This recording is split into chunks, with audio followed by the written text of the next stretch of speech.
Hello. In previous segments, we've talked about the COVID-19 virus, whether we needed to wear masks, social distancing, and then of course we just finished the rollout of 5G.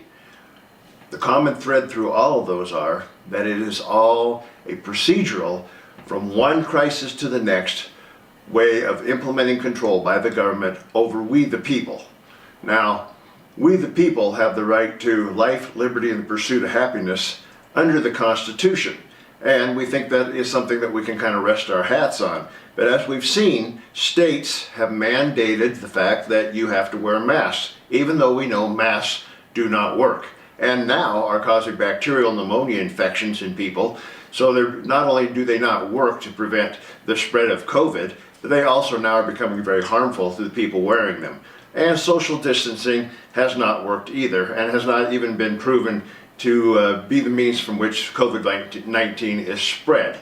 Next we have 5G, which through its electromagnetic radiation is also causing symptoms and harm to people and will into the future. But the reason they're doing that, of course, is so that they can have facial recognition, 24/7 tracking of where you're at, and they're now going to implement the digital tracking of your records and everything that particularly pertains to you, the individual. Now, this is an infringement of your rights, and we need to stop that. Once again, all three of these things, masks, social distancing, and 5G, I think we should protest against. Today, I'm saying there's one more thing now coming that we need to start protesting against now, and that is the rollout of this vaccine. If you want to take the vaccine, I fully uphold your rights to do so. However, I don't think it should be mandated. And what we have seen here with past events is that it starts out voluntary and then becomes mandated, especially by the states. And you're wondering why the states can do that. Well, the states actually have a thing called police power. And police power was granted back in 1905 by a Supreme Court decision of Jacobson versus the Commonwealth of Massachusetts. And in this case, it's basically stated that the state has the right to mandate certain actions based upon the welfare of the majority, not you, the individual.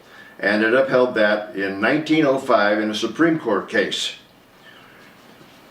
However, most of us believe that we still have a recourse and basically have three things that we can get an exemption for that.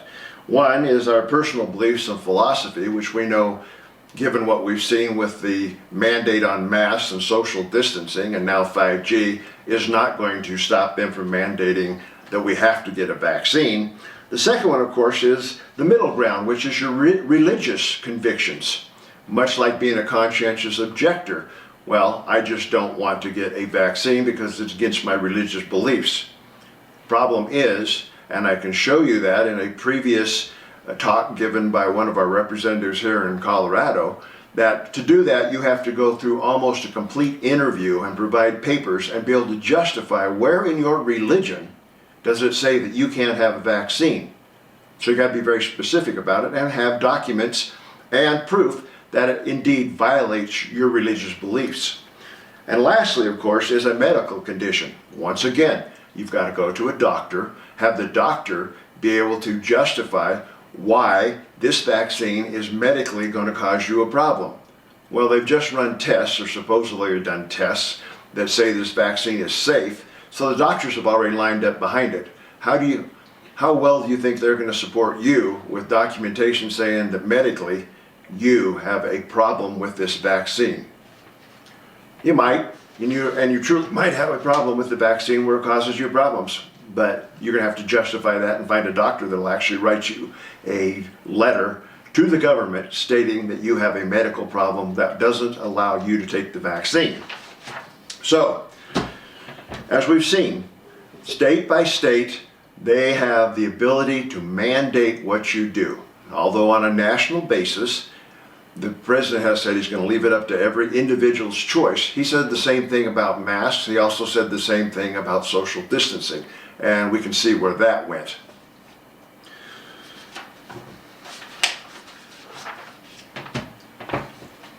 The fallout of some of this, of course, is going to be that if you don't get a vaccination. There are certain governmental agencies, education, driver's license, even getting on an airplane, which is private, but it's run through the government as far as regulation through the FAA. They're going to state that you can't use those facilities or go into those buildings unless you have proof that you have a COVID-19 vaccination. And some places are already starting to print and roll out COVID vaccination record cards. These will go into a digital database that they can access and will actually dictate what events and what personal choices you make or services that are available to you based upon whether you have or have not taken your vaccination. So you need to think about that as we go forward. So much like the mask mandate, I think that we are going to have a mandate on vaccination, and they're going to have it recorded. It's going to be digitized, and it's going to follow you wherever you go, and it's going to impact on your life.